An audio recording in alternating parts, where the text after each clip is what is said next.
जय शिव प्यारे साथियों। अभी हाल ही में यूनेस्को के द्वारा दीपावली को अमूर्त सांस्कृतिक विरासत की सूची में शामिल किया गया। इससे पूर्व 16 ऐसी चीज़ें थीं जिनको यूनेस्को ने इस सूची में स्थान दिया था।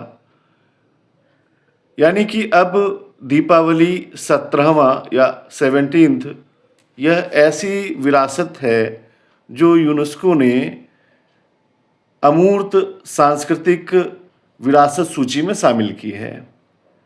और इससे अब अगर पूछा जाए कि इससे लाभ क्या है, तो इस चीज़ को समझिएगा कि शामिल होने से यूनेस्को की ये जो मानवता की अमूर्त विरासत सूची में दीपावली के शामिल होने से सबसे पहले तो भारत की समृद्ध संस्कृति को एक नई पहचान मिलेगी, साथ ही एक नई सांस्कृतिक पहचान मिलेगी।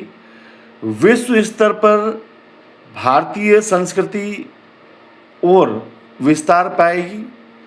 अब यदि हम बात करें तो यूनेस्को ने जो पहला स्थल अमूर्त सांस्कृतिक विरासत सूची में जो पहला स्थल शामिल किया था वह वर्ष 2017 में कुंभ मेला था।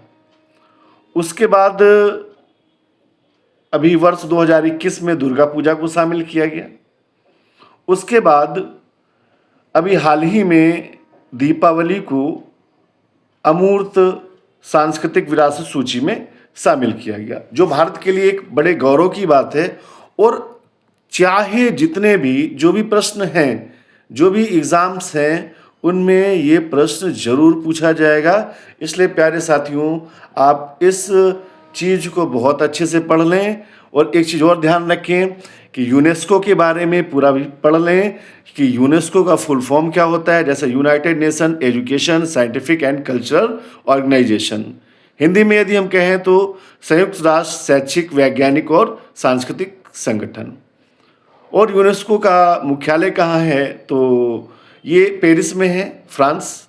और यूनेस्को का गठन इसकी बात करें तो नवंबर 1945 में इसका गठन किया गया था।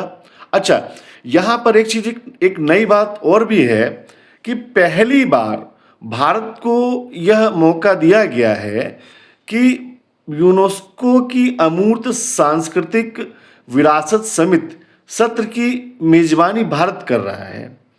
और ये मेज़बानी नई दिल्ली में लाल किले में हुई है। तो बहुत बहुत बधाई साथियों। और आने वाले एग्ज़ाम्स के लिए सभी लोग प्रिपेयर रहें और यहाँ से संबंधित प्रश्न ज़रूर पूछे जाएंगे। तो मेरा आपसे विशेष आग्रह है कि इस टॉपिक को आप बहुत ही अच्छे तरीके से कवर करिएगा। हर हर महादेव, जय शिव।